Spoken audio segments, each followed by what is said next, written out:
Depuis ma naissance et durant toute mon enfance, j'ai été bercé dans d'innombrables mondes, déjà à l'origine.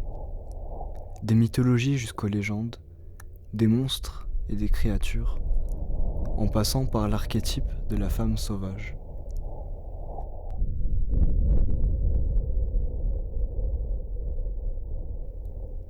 La figure de la sorcière est une chose à laquelle je m'identifie. Je manipule la matière, je la transforme.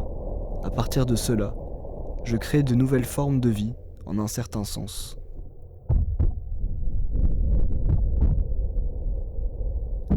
Ma pratique artistique plastique représente pour moi toute une partie de ma vie.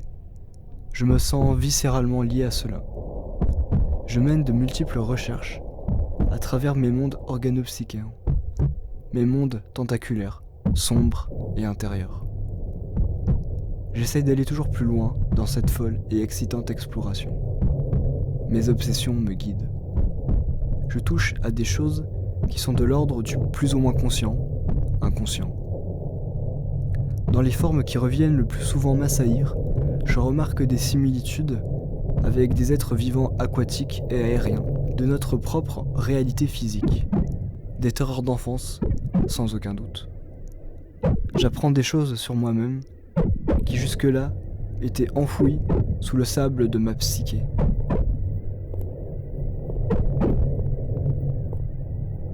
Je me fais confiance, j'avance, mais parfois je trébuche. Mais cela ne m'arrête pas pour autant. Je continue d'avancer, je me remets en question. Le doute me ronge parfois, mais il me suffit de penser au chemin que j'ai construit pour arriver jusqu'ici, pour me lancer à nouveau dans mes rêves. Il ne faut jamais rien lâcher, toujours persévérer même si cela peut être parfois difficile. Ne pas se censurer, être soi-même jusqu'au bout pour ne pas avoir de regrets par la suite.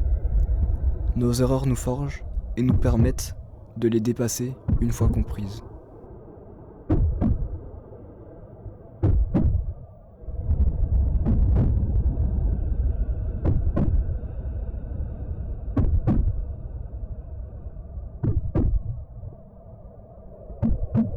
L'organopsyché. Étrange mot qui, à mes yeux, représente un ensemble nécessaire, vital, une clé destinée à ouvrir une dimension de mon travail artistique plastique.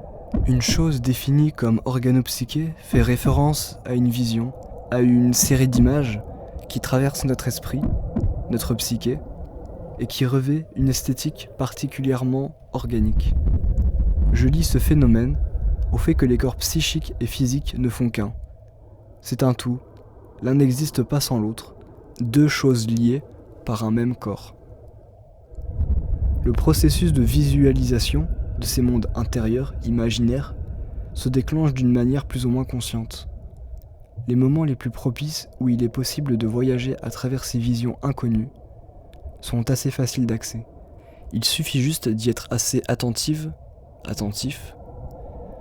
Cela peut se manifester pendant le sommeil, tout ce qui est relatif au monde des rêves et des cauchemars, ou encore pendant une transe, en écoutant une source sonore, en peignant, en dansant sur un rythme particulier, par exemple.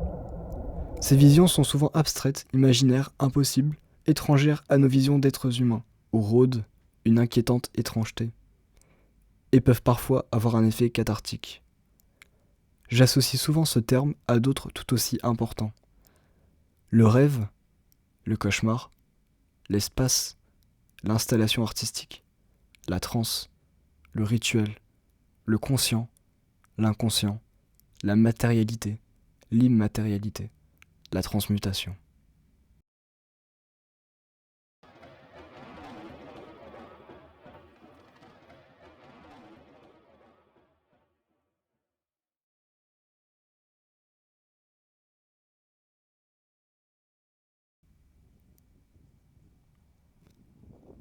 La sculpture, la peinture, l'écrit, le travail du son, la vidéo, la recherche et tout ce qui tourne autour du numérique représentent pour moi autant de champs que j'explore afin de donner la vie à ce que je garde à l'intérieur de moi, leur donner une existence.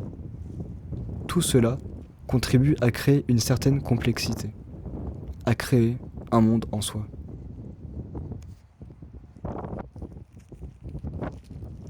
Les choses parlent ensuite d'elles-mêmes.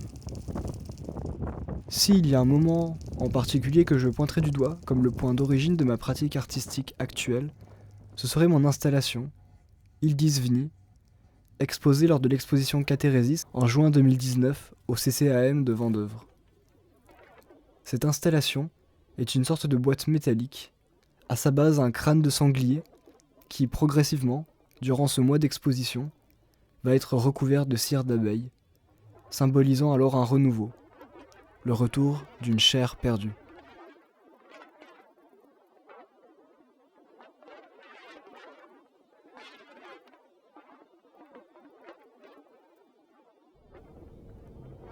Depuis mon plus jeune âge, je baigne dans une multitude d'univers. J'ai été nourri par tout un tas de références filmiques, artistiques, vidéoludiques et autres.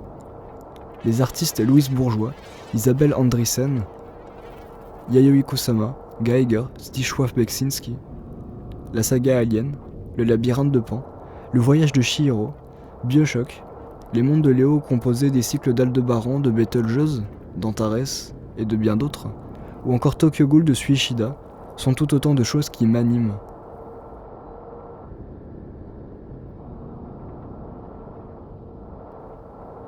D'autres vidéos sur divers sujets autour de mes mondes organopsychéens seraient intéressantes. Des questionnements autour de certains termes, des artistes auxquels je me sens rattaché, et aussi, pourquoi pas, certaines de mes pièces artistiques en elles-mêmes. En attendant, je vous invite à croire en vous, à chercher la lueur qui vous fera avancer, sur le point de voyager, dans ces mondes dans lesquels je vous dévoile le point d'entrée. Oubliez ce que vous connaissez, abandonnez-vous à ces visions, écoutez-les, peut-être que certaines résonneront en vous.